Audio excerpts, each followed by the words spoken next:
Today's veggie looks like a tiny tree, pero may surprise sa loob ng maliliit nitong green bumps. Tara, alamin natin habang ginagawa natin ang adorable tiny clay broccoli. Magsimula tayo sa katawan, pero bago tayo mag-clay, isang quiz muna. Anong dalawang kulay ang kailangan natin para makagawa ng green? A. Red and blue, B. Red and yellow, or C. Blue and yellow? Ang tamang sagot ay D. Regine Velasquez. Mali! Ang tamang sagot ay blue plus yellow makes green. Kumuha ng green clay at i-roll gamit ang ating mga palad hanggang maging smooth na ball. Then, shape it into a short rounded stalk para maging katawan ng broccoli. Okay, lagyan naman natin ng eyes ang broccoli. Gumawa ng dalawang white clay balls, tapos lagyan ng maliliit na black clay sa gitna para sa pupils. Alam niyo ba na ang broccoli ay may vitamin A? Isang nutrient na mahalaga para sa healthy vision. Nakakatulong din ang vitamin A sa immune system at mapanatili ang healthy skin. Next naman ang mouth. Kumuha ng orange clay at i-roll ito sa long strip at pagtikitin ang dalawang dulo. Tapos, lagyan natin ng maliit na white clay para sa isang tooth.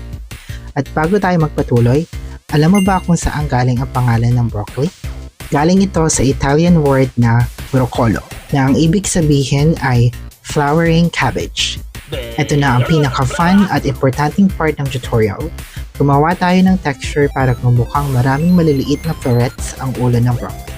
Kumuha ng small piece of green clay at ilagay ito sa pagitan ng dalawang plastic massagers.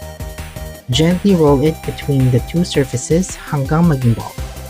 Tingnan mo yung texture na nabuo. Dahil may pattern ang surface ng massager, nalilipat natin ang texture nito sa clay. Hindi mo kailangang isa-isahin ang bawat maliliit na bump. Gawin natin ito sa ilang piraso ng clay, then pagsamasamahin natin sila para makabuo ng malaking broccoli head. At kung wala kang plastic massager, no problem, you can use an old toothbrush.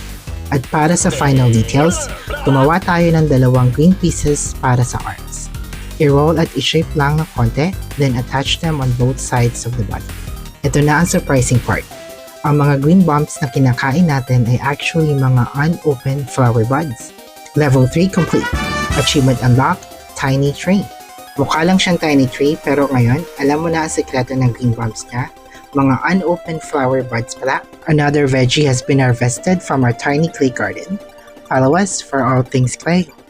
Today's veggie looks like a tiny tree, but there's a surprise hiding inside those little tiny bumps. Let's find out as we make this adorable tiny clay broccoli. Let's start with the body. Quick color challenge. Which two colors do you need to make green? A.